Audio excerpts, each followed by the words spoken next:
Missing out on any tax savings. Not on our watch. For available tax products, visit quickbooks.co.uk. Taking care of taxes. Into it, QuickBooks.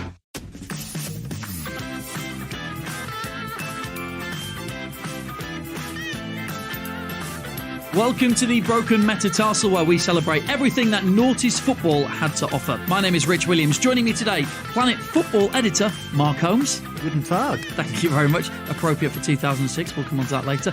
Planet Football deputy editor Rob Conlon. Hello there. And our special guest is a Crystal Palace supporting comedian who said in a recent stand-up performance that she always panics in high-pressured situations.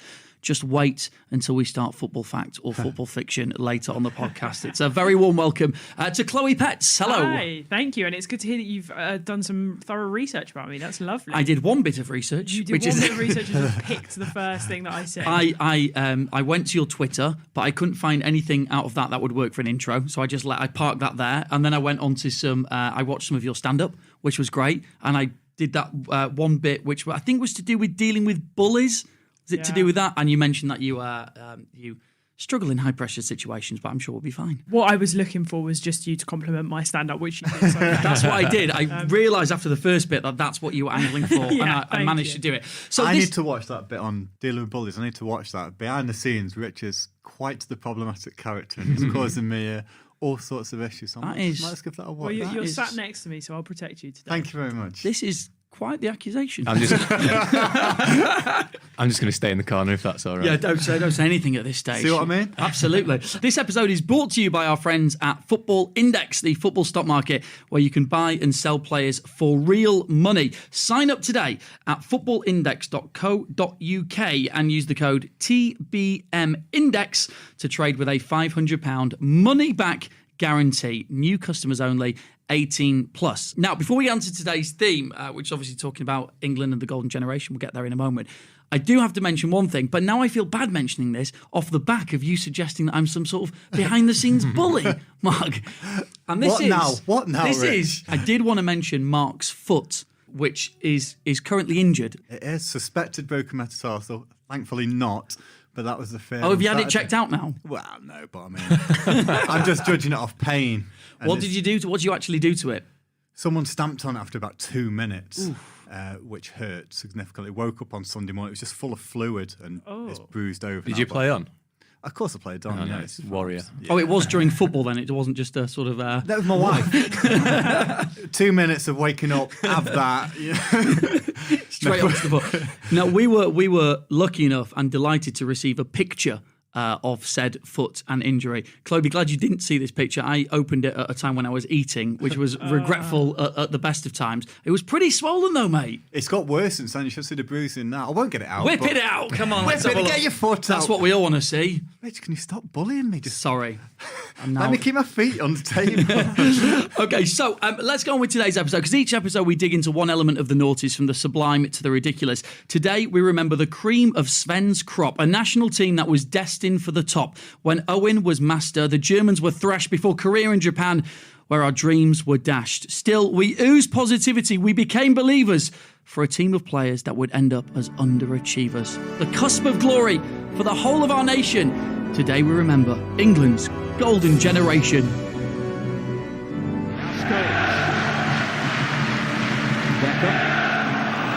Scholes is on his way, got Heskey up with it. Evan Heskey, is this going to be another one? It is! Would you believe it? 5-1 to England. Arguably the most recognisable footballer in the world. Yes! Yes for England! David Beckham has done it, big time!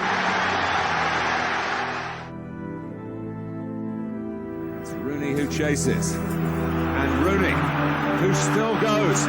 It's Wayne Rooney. He's got a man up with him. Oh, it's brought down by Silvestre, who might well go off here. Portugal are World Cup semi-finalists, and England, as usual, lose on a penalty shootout.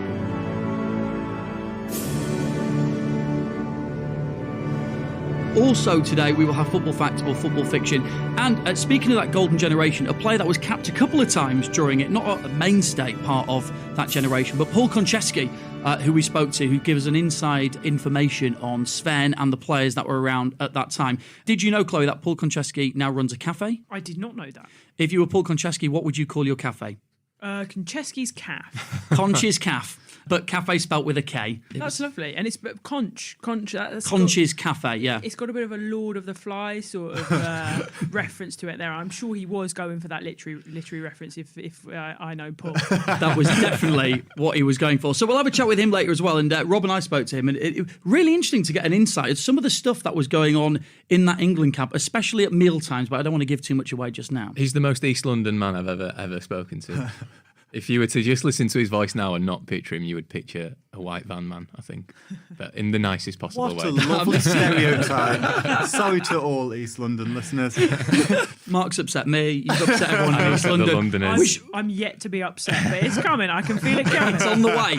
We should move on from that. We should get into the podcast because that's the point of this. Mark, let's give a bit of background to this. You know, we all know about the golden generation. We know which players spring to mind as soon as we say that. But let's just go back to a time where Sven arrives as England manager to quite a bit of criticism, is it fair to say, as the first foreign English manager? Not foreign English manager, foreign manager of England. Yeah, there was. I don't know how much of that was real, dislike for what was going on, or was it just media spun?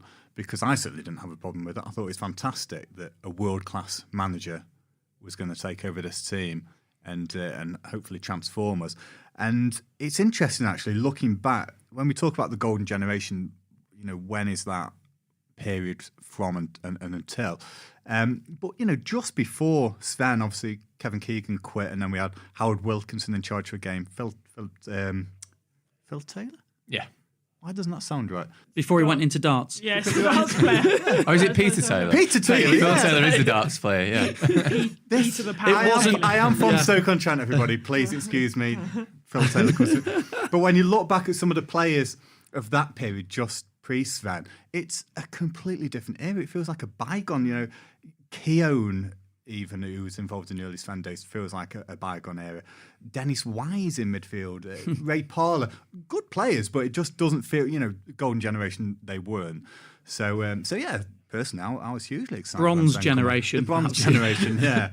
And Chloe, from your point of view, the announcement of Sven and going back to that time, what were your thoughts around then? It wasn't anything new and surprising for me because it was kind of my first gateway into international football. I hadn't sort of previously been into it, so I didn't know that was a precedent. I think because it was so widely reported in the media, that was what drew me into international football. So it was very, very exciting, and I think I'm sure we'll talk about some of Sven's personal history at length in this pod, and I think that also captured my imagination as an 8-year-old, just sort of like, what are these words? What's a romp? I thought Rich was going to touch on it in his fabulous intro to the show. He said something like the cream of Sven, and I thought, when is this going? God. It's like a Gwyneth Paltrow thing, the cream of Sven. No, it wasn't anything to do with that. I can absolutely assure you. But, double meanings. But Sven-Göran Eriksson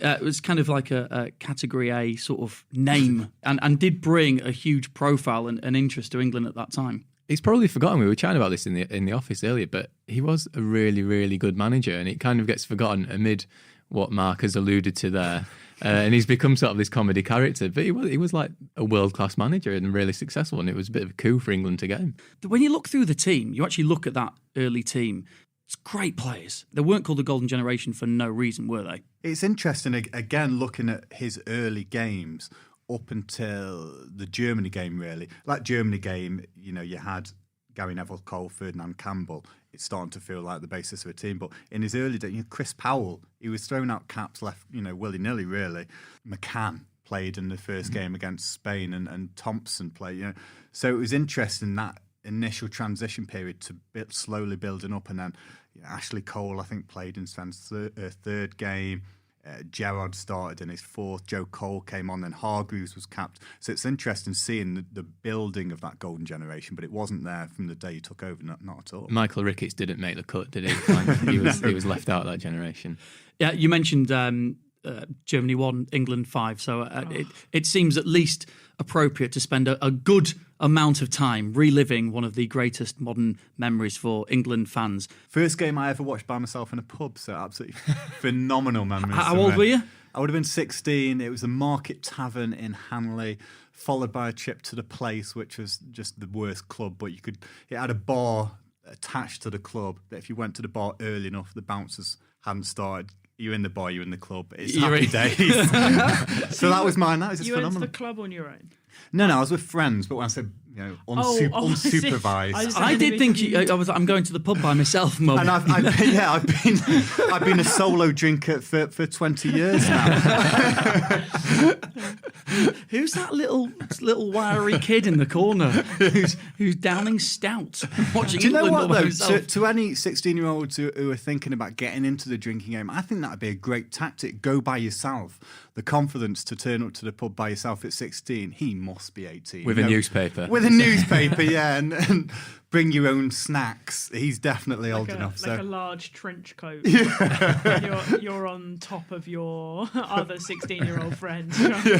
Drink responsibly, under 16s. Thanks for listening to the podcast. Or not, up to you. England. I can't believe that you've taken one of England's greatest moments, Germany 1, England 5, and turned this into an underage drinking situation. England hand in hand, to be fair. England beating Germany on their own turf, 5-1. What a game, and what a night for England fans. It was also the inspiration, I suppose, behind one of maybe the last great England World Cup songs with the Ant and Dec, You're on the Ball, which I think was the main takeaway from this. But yeah, it's incredible. I mean, if you were to imagine England winning 5-1 in Germany now, it'd be carnage. Like we would just assume we were certainties to win the World Cup, which I suppose everyone did expect then in 2002. My main takeaway from this game was Emil Heskey's celebration after he made it 5-1. If you watch it back, he does his he doesn't do the DJ, or maybe he does it briefly, but then he pots an imaginary golf ball towards the corner flag. And if you watch it back, David Beckham actually looks to see whether the imaginary golf ball goes in or not, which I really, really like. Did it? I think it must have done. It's Heskey, yeah, he was on fire, wasn't he, at that point? Yeah. It started well under Sven, and we'd won a few games going into that, but I don't think anyone in the wildest dreams thought that we were of that level yet.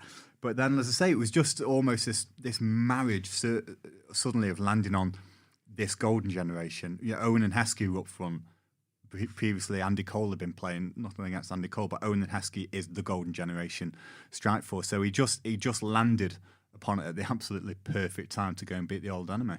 And of course, it all leads towards World Cup in 2002, which nearly didn't happen, but just did in the nick of time with David Beckham. Yeah, this is so great to reminisce on, because this was like a formative time in me falling in love with the game. And I remember watching that free kick go in the living room with my dad, and my dad has no capacity for tension whatsoever, so he was like, he basically did what any middle-aged man did and just sort of repressed and pretended that nothing was happening. So he was just sort of sat there with clenched fists and his eyes closed, and when it went in, it was just, oh, what a moment. There was limbs everywhere in the Pets household. We were all over each other. It was and what a fantastic free kick in those high pressure circumstances. It could not have been more inch perfect. Did you think, when you look back, do you think when he steps up, you kind of think he's going to do it? I think he's going to do it. I think it now, because I know. But not when you watch the highlights now. Do you think he'll score this one? Yeah. You notice Sheringham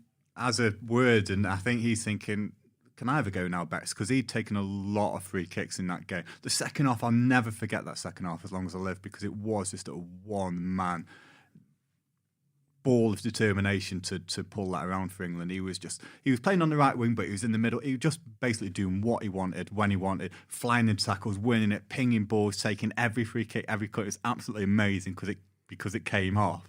If it hadn't have done, it might have been a different story, because he literally was just taking it upon himself. But what a man and what a performance. That was like the renaissance of Beckham as well, wasn't it? Because after 98, when he got sent off against Argentina, he was like public enemy number one. People like burning effigies of him in the street. And you look back and it's like Golden Balls mania, and people think of him as a celebrity. But that free kick is outrageously good. The way, like the amount of swerve and bend on it.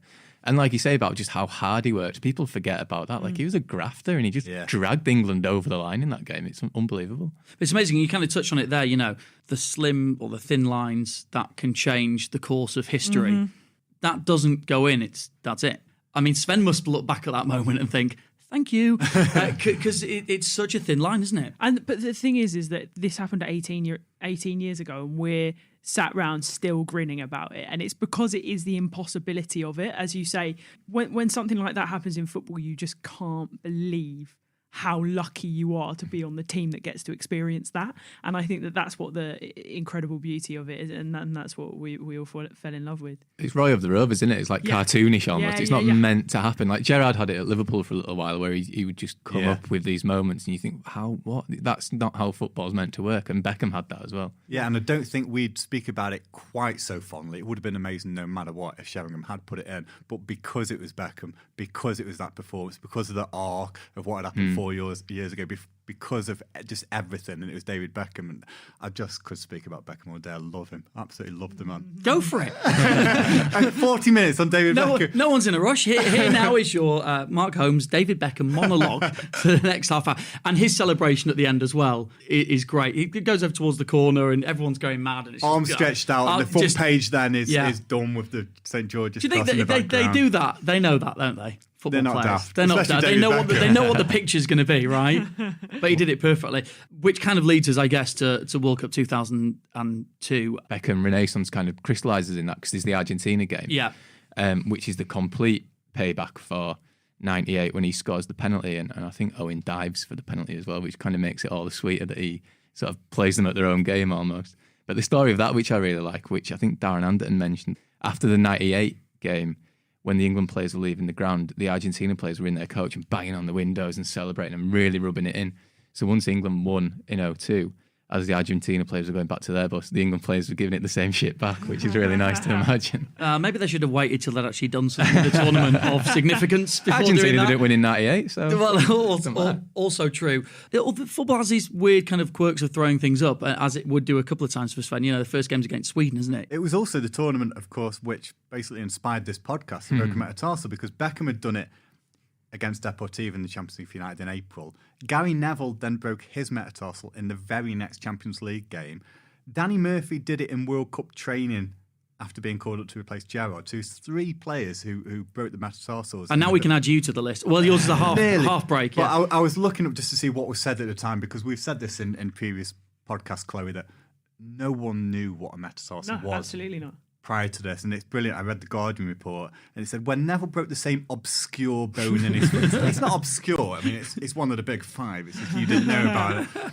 And then Sir Alex Ferguson, unfortunately, he's got a broken metatarsal. Believe it or not, it's unbelievable, absolutely incredible. Just like the idea that foot injuries didn't exist prior to Beckham and Neville is great. I love that. I feel like if it happened today, there would be some sort of like sports science inquest. The way that if like a team's getting loads of muscle injuries, they're like, well, there's something's going wrong in the sports scientists. But yeah, it's just ludicrous the coincidence that everyone did it. It's the bloody boots that'd be Raymond Verheyen, but you know.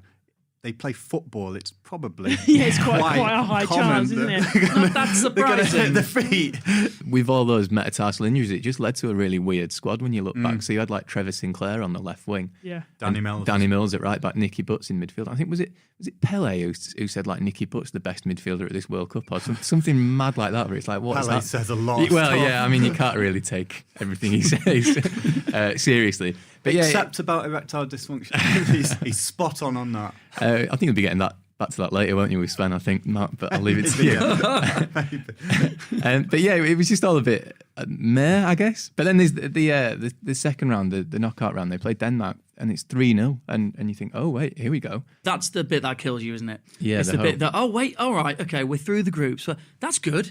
That's 3. We've got a bit of momentum going here. We're building. That's the bit that then sets you up for the magnificent England fall and failure, which we'd kind of come to expect, and well, not expect at that point, but then come to expect over the next few years, because of course Brazil.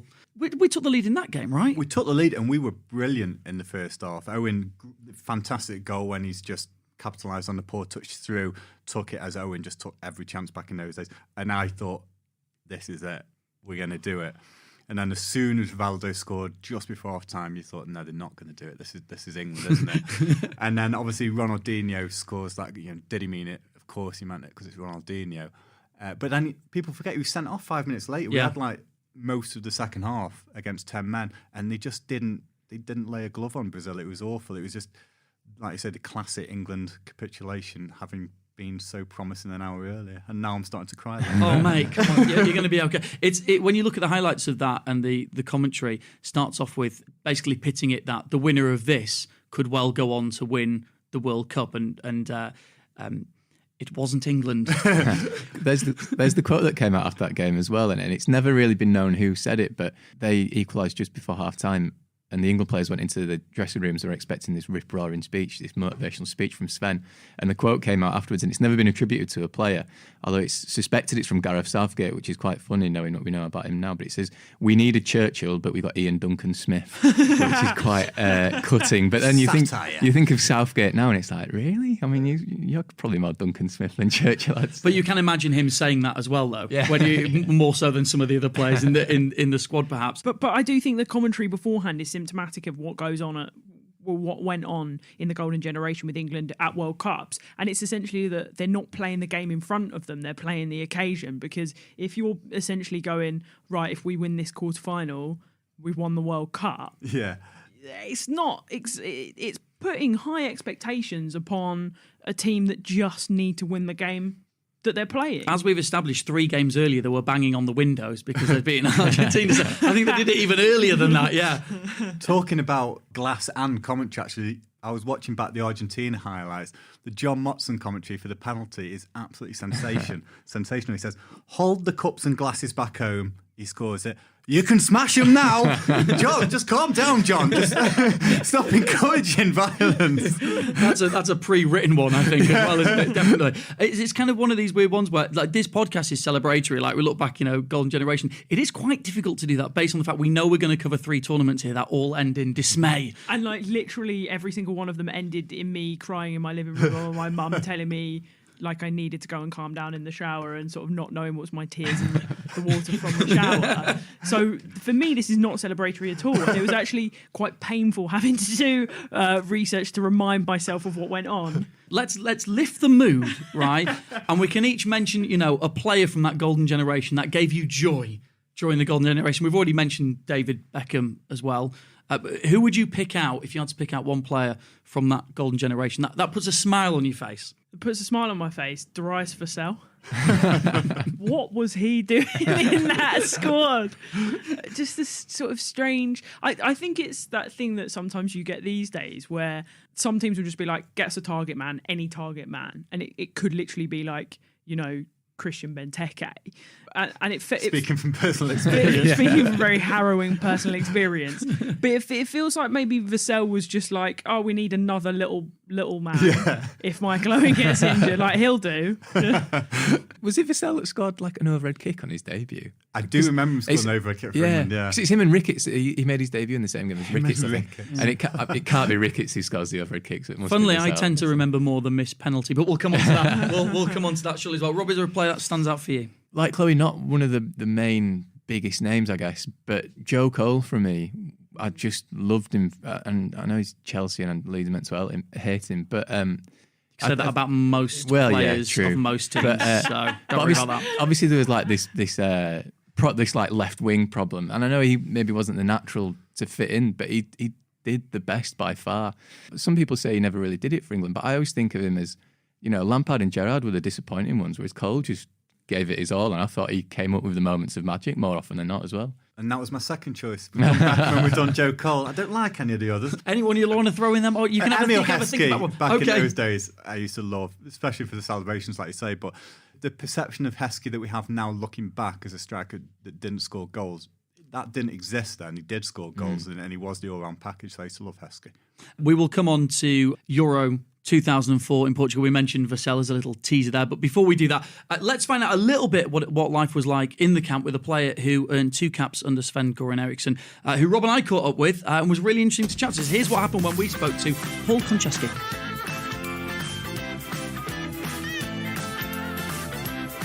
thank you so much for joining us on the Broken Metatarsal. It's great to have you on the podcast. Thank you very much. Nice to be on. You made a really big mistake, as you do when you're about to speak to anyone. You do your research beforehand, and you're looking at various bits. And I did come across your cafe, Conch's Cafe, that you've got as well. And one of the first things that came up, because we're recording this around breakfast time, was a picture of one of the breakfasts you do there. And now I'm just all I can think about is not really this interview, but how hungry I am and how much I want to get one of those down me, mate. Yeah, you're not wrong. It's normally the pie mash people talk about, but the old fry up is a nice thing to start the week with anyway. I guess when you look back from a career point of view and you look at some of those highlights, England for you, and that must have been a real highlight, being called up for England and being part of that, incredible squad at the time and around all those players under Sven.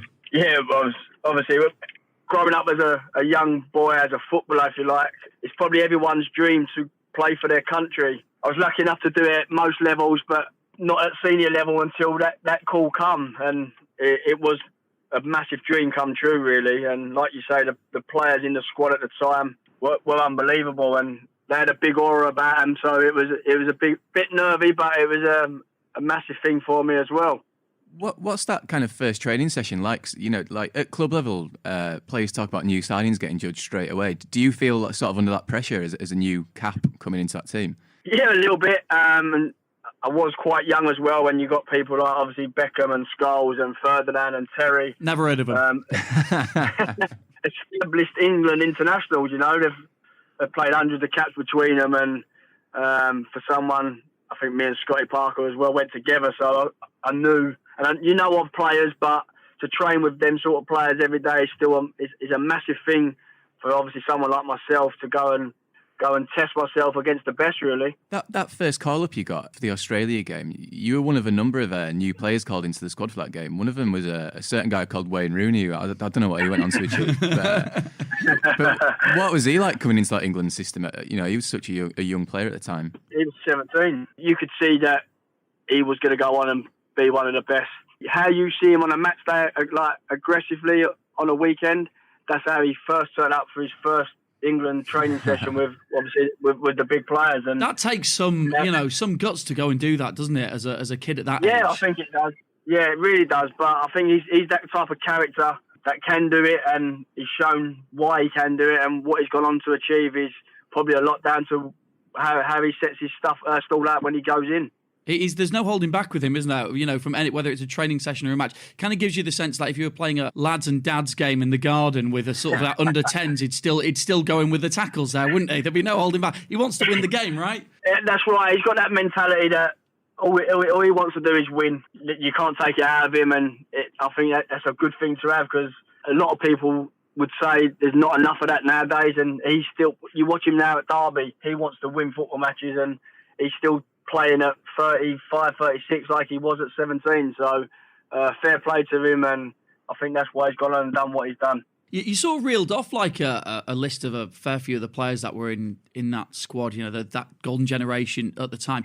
Was there a sense at the time when you looked around thinking, bloody hell, we got a few players here. We're pretty decent. Yeah, and I probably can say when you go there, you probably look at yourself and think, should I really be here with these sort of players? But you're there, and you have to make the most of it, and you're there on merit because the manager's picked you up, and he's picked you for a reason. So that they had a big aura about them, and I did sometimes think to myself, should I have been there? But it was obviously a proud thing for me, and I loved every minute of it. It's interesting you say that, Paul. We spoke to Jermaine Genius for the website, and he was telling us how he found the step up to England training like a real big step up, but he thought it brought the best out of him. The problem he found was that he'd then go back to Newcastle at the time, and he had to drop that level below, whereas the guys at Man United or whatever stayed at that high standard. Was that something you found particularly challenging? Yeah, really. Like the training was, you could imagine the tempo and the players there, what they want out of training session. It was always at 150 miles an hour, and the standard was unbelievable. You have to get up to that mark because you don't want to look the bad one in training. I can see how Jermaine said it brings the best out of you because you have to get up to their standard straight away, or they probably wouldn't welcome you back. So to train with them every day, it brings the best out of you. And like you say, you go. I was at Charlton at the time. To disrespect to them is like people going back to Man United and back to Charlton. It's massive. So training with them type of players and then going back, the standards drop and you get back into that routine rather than staying right at the top routine. And when you come in from those clubs into the camp, is it almost like been you joining a new school? I think there was like you and Scott Parker from Charlton. Do you kind of have to like sit with each other and do you kind of like hang on to each other, or is it a bit clicky when you get in there? Did Ashley Cole take your lunch money off you when you got there? That's what he's asking you. To be fair, Ashley was injured, I think, to be fair, so that's why I've probably got the call up because there's only Bridgie left. But yeah, you're right. Me and Scott roomed with each other at Charlton when we were 16, so we was both kids and grew up together. So it helped us probably going together, but maybe didn't help us because, like you say, we stuck together and everything we done was like making sure we was together and we didn't probably express ourselves as much as we could have. Be fair to Scott, he got in a lot more England camps than I did, so he obviously went on and done what he done. So, but at the time, you probably stick to what you know, and like you say, you get clicky with certain people, and you try and stay with them people just so you feel welcomed.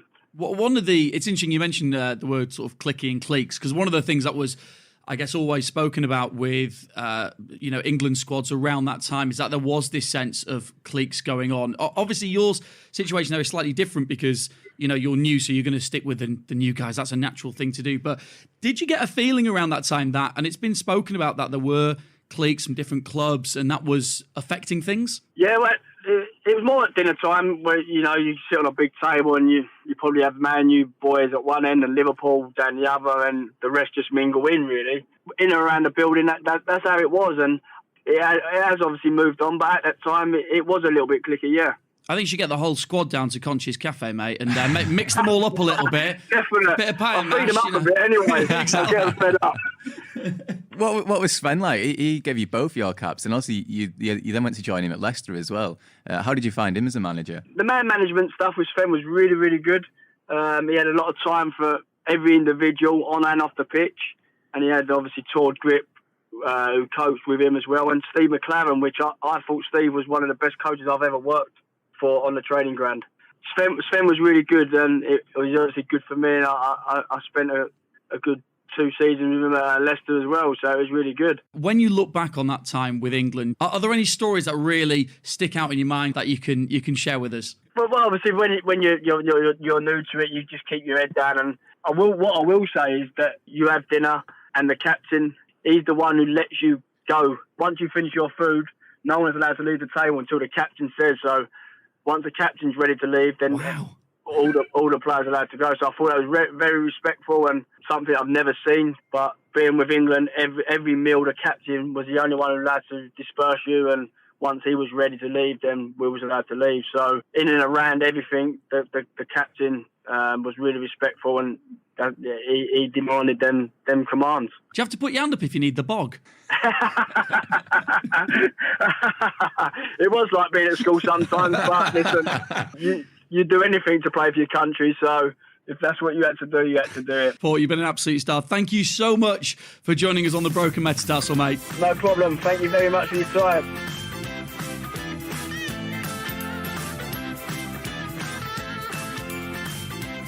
So there you go, Paul Konchesky giving his insider knowledge there of all being sat round waiting for a certain David Beckham to say, right, you can all finish your tea now and sod off. I like how that's his one sort of specific memory about playing for England twice. It's like the culmination of a dream since he's a boy, and all he remembers is having to wait until Bex has finished before he can go. I like the idea, that Beckham introduced it himself. It was his rule. And he was just a really slow eater and he used to get really angry that everyone's leaving. I'm going to have to introduce a rule. And he'd just purposely drag it out. JT's just absolutely wolfed it down so you can stay where you are, John, because I've still got double opens to come here. Beckham's gone for 3 courses today. Fuck's sake. Do you reckon he still does it now at home? No, come on, wait. Brooklyn, I haven't finished my toast yet. Well, I just don't get what the point is. Like, what Yeah, exactly.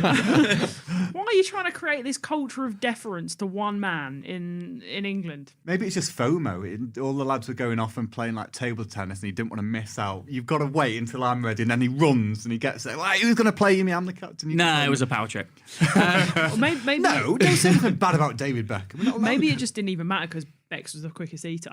Yeah, are possibly. also true. Yeah. So actually, he says you can all go, and they're like, well, I haven't finished. Should I? Is it rude to stay and finish my rice pudding, or do I need to leave? Because he's like, we will never know, and that is the beauty of all these things. He did also mention, of course, and it's been widely spoken about, but I guess we can't talk about England and that generation of players and not talk about this idea of there being cliques and different players from different teams, and they're playing against each other in the Premier League, Premiership at the time, and then they come together and it just can't gel because they don't like each other enough, which I guess was the sort of sense, wasn't there?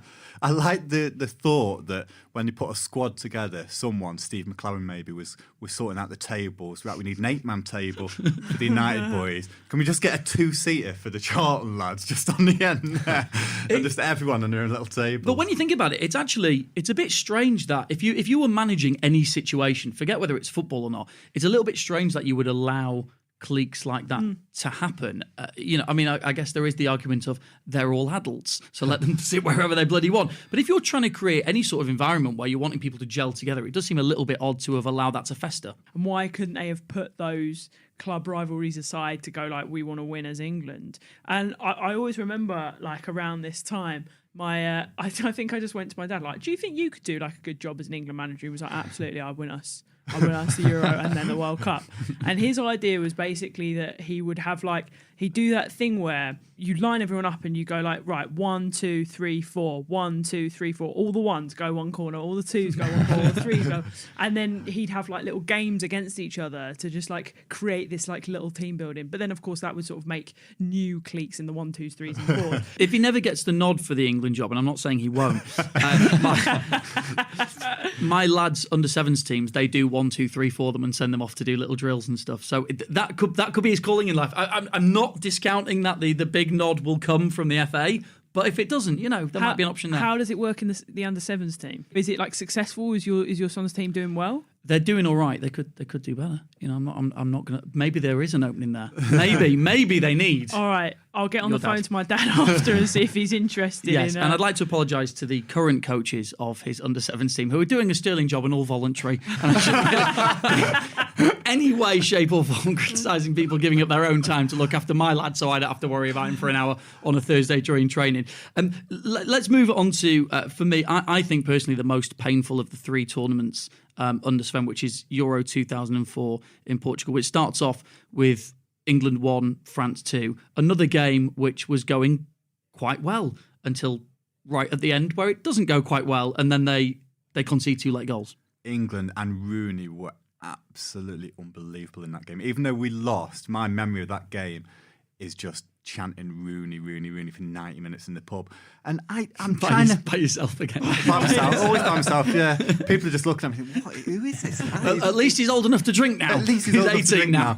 But I'm trying to jog my memory back, and I don't think, although we knew Rooney was a phenomenal talent and the Arsenal goal happened, things like that, he'd only scored 9 goals for Everton the season leading up to it. I don't think we were expecting him to be quite as good as he was. And in that France game, he absolutely ripped them to shreds. The penalty that he won was like 10 yards in his own half. He basically stopped it like a punt from the back going out for a throw-in on the left. He flips it over to Ram's head like Gascoigne, then just darts down the length of the pitch like absolutely rapid, way quicker than what you remember him being, and just does Sylvester and gets brought down. He was the best player in the world at that tournament. But then we've been done by Zinedine Zidane. And those 2 goals that he scored were rockets, the free kick and the penalty. And I think they went in exactly the same corner, right?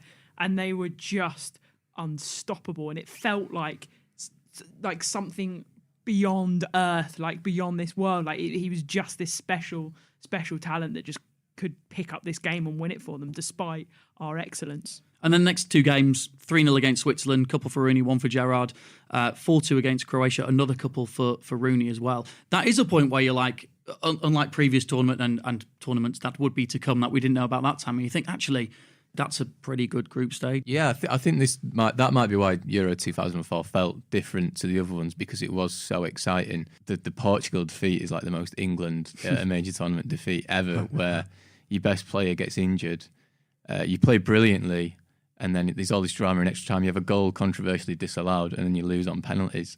And that is like the ultimate heartbreak all in one. Like usually you just get one of them maybe, but no, it's like we'll have them all in one game. I mean, that Sol Campbell disallowed goal.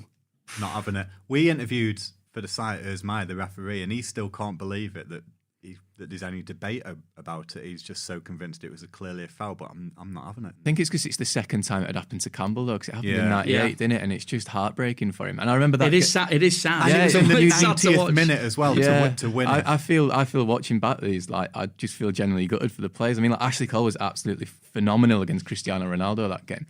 I have a really weird memory of watching this game at home, and this was like the first major tournament for me where I was properly into it. And we had quite a lot of... You'll never guess where I was.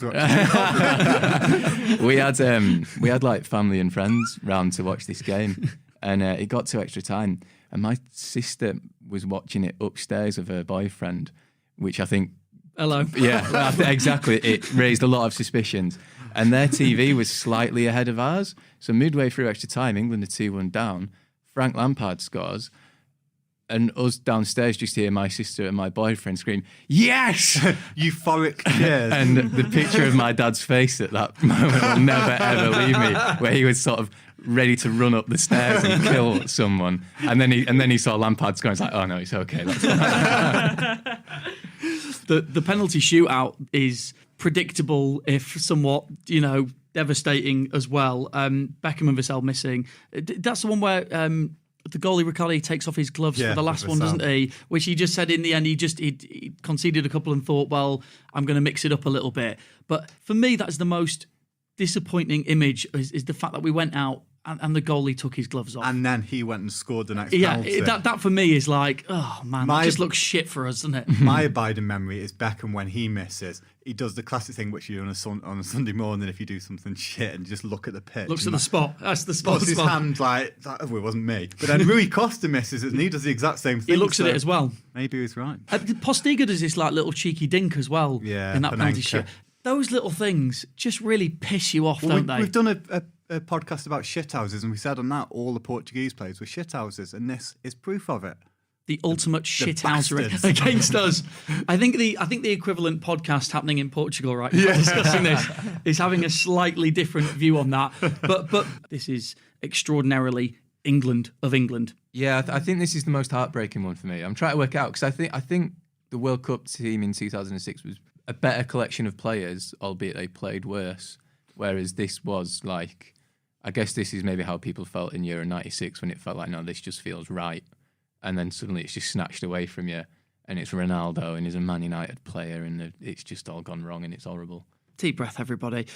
Before we mention 2006, we were going to talk a little bit about Sven. I think, Mark, you were suggesting... Itching. It's... itching to talk about Sven. It's just my abiding memory of that era is just Sven. Forget what was on the back page. Just every single day there seemed to be another story about Sven the Shagger, and I just don't understand it. The glasses, the hair, brilliant. How is he doing it? He was with Nancy Delolio and obviously had an affair with Ulrika Johnson. He was talking like 6 women on the go at one time. How is he doing it? Money. Well, he has kind of alluded to that, but he said, I was never unfaithful to Nancy because we were not married. That's the way I see it. But the English press don't think like that. No, nobody thinks like that. What? Is that what he actually said about it? That's what he said, yeah. Well, they could have been in a polyamorous relationship. We don't know. True. Ulrika Johnson said as well, and I don't know why you would do this when they're both Swedish, but apparently used to like to speak dirty and in what she describes as broken English. He always talked dirty in this singy-songy broken English. I tried to ignore it. When you look back at Sven, is it a distraction though? In the reality of it, it's a distraction from what people should have been talking about, which is just the England team and the football when the manager has so much prominence on the front pages. Maybe this is just his version of Mourinho taking the pressure off the players. If I have an affair with every woman I ever meet, that will make enough front pages and people forget about the defeats and the bad things you're doing. He was clever, Sven. Very clever. He was really taking a hit for the team there. Yeah, he was. I guess it comes as part of like this was when England was starting to become celebrities rather than just footballers, and this is a whole problem with the golden generation as well, is that it wasn't just about the football, it was about their wives and their girlfriends and about what they got up to in their spare time, and maybe people, the sort of cult of celebrity that surrounded it distracted players from focusing on what they needed to focus on. It's a great point that Bardem was the England cap for this World Cup, wasn't it? And I was going to say Wags takes us mental. seamlessly, as if that was planned into World Cup 2006 in Germany. That's what all the talk was about, wasn't it? And the Wags at the time were particularly high profile as well. You know, when you think about the ones that were out there, Posh and Cheryl and all this kind of stuff, that's all a real massive sideshow when you think there's a World Cup coming up that England have a really good team for and should do pretty well in. We also did the classic England trick of winning a really impressive warm-up game. So I remember the 3-2 win against Argentina. I just remember that being a really exciting, fun England performance with like 2 late goals. It was really dramatic. And it was like, yeah, come on, it's going to be exactly like this in the World Cup. And then you get there and we're like really struggling to beat Trinidad and Tobago. And you think, oh, maybe this isn't going to happen again. And even then there was more metatarsal injuries then. I think Rooney and Owen had both done their metatarsal in the season leading up to it. And there was the really, really sad sight against Sweden of Owen when he'd done his ACL in like the first minute and literally had to crawl off the pitch. But then all I remember from the group stages really is just Joe Cole's goal against Sweden. Yeah. Right? It's like such a great England moment. And this was like proper fan mania. Then I had the home and away shirt and I had Cole on the back of the away shirt, which he was wearing when he scored the Sweden goal. And I was like, yes, I'm just like Joe Cole. I'm not like Joe Cole. Oh, mate, you can have that memory. Don't yeah, worry. exactly. You can have that. They'll never take that away from me. That is an amazing goal of what is a fairly unremarkable group stage. The inevitable exit for England against, once again, the rivals, the foes of Portugal. Rooney sending off, Ronaldo's wink, and more penalties. I think the wink is like still one of my saddest football memories and still really upsets me now. And I still have like a half wish that in the Euros coming up, like we'll face Portugal and I don't know, like Raheem Sterling will do something brilliant and just go and wink in Ronaldo's face. I would love that. I would love it so much. But he just absolutely played us there. And it's one of those things where, again, if an England player had done it, we'd be looking back at the wink and going, oh, that's quality. That is absolutely brilliant. But it's Ronaldo. He's a little shit. Watching it back this afternoon, I know we did the Shithouse pod a few weeks ago. I think that is like the ultimate act of absolute treachery for like a club teammate. And I can understand him going up to the ref and stuff, maybe in the heat of the battle, and it's like, you know, I'm Portuguese, I'm playing for my country, I want to win. But before that, I don't know if it's before the game, just before the game kicks off, he goes up behind Rooney and sort of nuts him in the back of the head. He sort of nudges him. And Rooney looks round and he's sort of laughing and joking with him. But Ronaldo's deadly serious. And you see Rooney turn back like, oh, wait, that's a bit odd. And it's like they're trying to do it from the start. It's just such shithousery. There's a great bit of the BBC coverage on that because Ian Wright's one of the pundits on it where they're showing it back during the halftime highlights and they're looking back at it and they're looking firstly at Rooney, whether it should have been a sending off or not. And initially it's just like he's just tussling with the two players.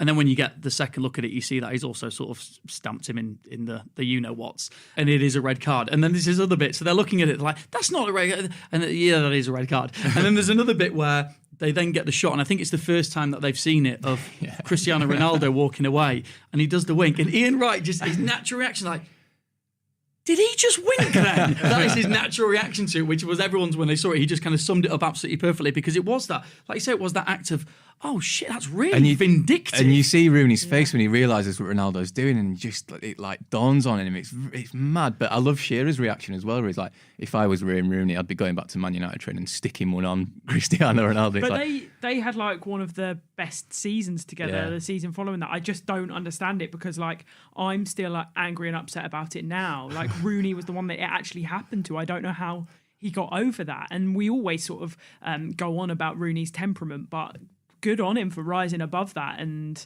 having that incredible period with Manchester United. You don't think Rooney's at home now thinking, I hope in the upcoming Euros, Raheem Sterling does something brilliant. And then winks in Ronaldo's face. I can't stop thinking about that. That would be sensational. It would be great, I didn't really care about the winks. I think that stuff happens all the time that just gets caught on camera and Rooney wouldn't give a shit.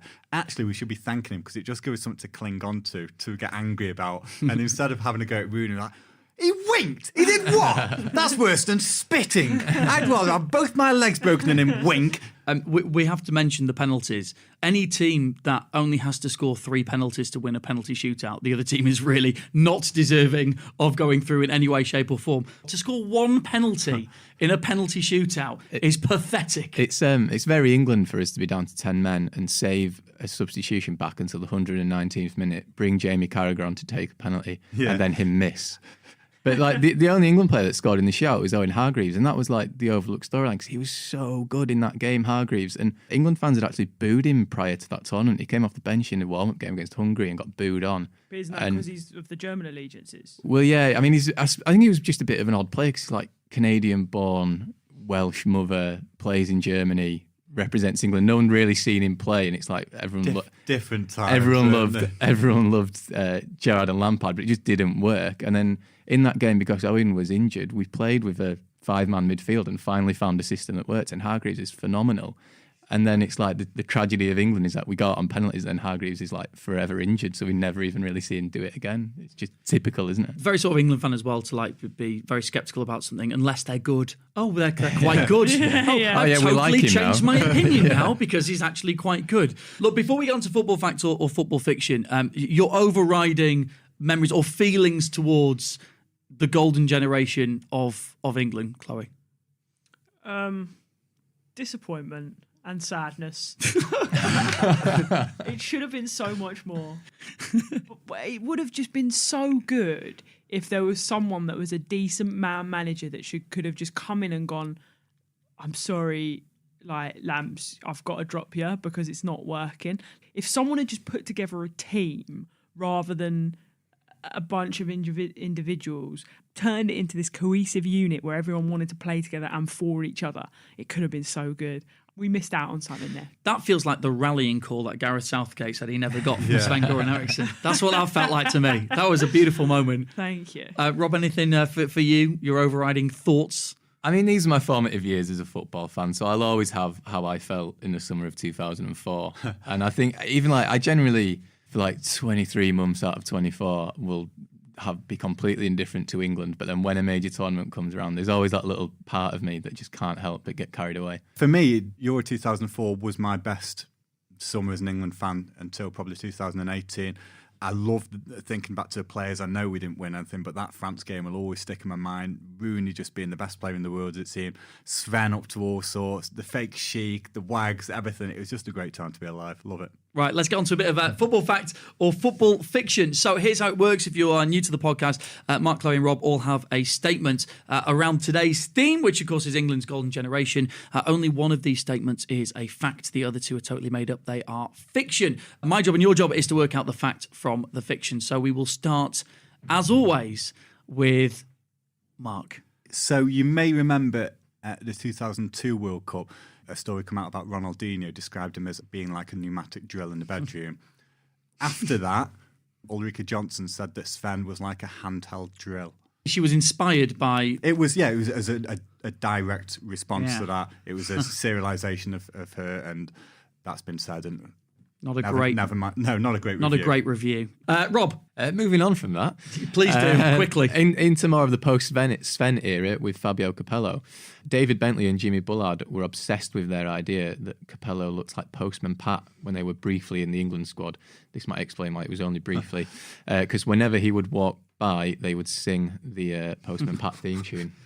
Two things on that. Firstly, when we decided to do an England Golden Generation podcast, I didn't think the words David Bentley, Jimmy Bullard were going to get a mention. But might have been what we always needed. That's where it ended up. I can see two things I can see. Firstly, he does look like Postman Pat. That's the first thing. And secondly, I can see them doing that. Yeah. But David Bentley was the one who chucked all the ice and stuff over Harry Redknapp. So Jimmy Bullard, we know what he's like. So I can totally see that. Yeah, and I don't know if there's Postman Pat in Italy. So I don't know if you'd have got the reference. Probably anyway. a different theme tune. Maybe. So whilst I can see that and I want to see that, I don't want to see what Mark said or think about what Mark said. But Chloe, what have you got? After being fired by England, Steve McLaren was named the Wally with the Brolly. Fact. We're done. Thank you. Then, after being sacked by Wolfsburg, the German press nicknamed him the Twat in the Hat. Twat in the Hat. Is that what's the direct translation of that though? Well, I think they would be sort of aping using English because he's an Englishman. So was that to cover up his hair island? His lovely hair island. Okay. So I can see in hindsight now this is kind of England manager theme, really. Penny's dropped. Which I've just... All right. You had it in front of you, mate. I didn't know until now. The penny has dropped indeed. Can you give us any more information on what Ulrika said other than the handheld drill? Yes, you can. I absolutely can. Look at that grin on your face. Well, this week I have. One of my I'm able to favourite do that. topics. So I've told you a little bit. He had all this power and money, yet he was the weakest man I've ever met. Sex with Sven was as ordered and functional as an IKEA instruction manual. Putting together a Billy bookcase would have probably left me more satisfied. And I think that's then what's led her into Then she says that. screwdrivers. Never mind the pneumatic drill, it was like handheld. Now, that quote you just read out, I have a memory of that quote, but I don't have a memory of the handheld drill bit. So I'm going to dismiss that. Oh, why are you smiling at me? Why? It's part of it, isn't it? Oh, man. Unagi. Mind games killing me here. Chloe's twat in the hat. That's also a sentence I didn't think I was going to say today.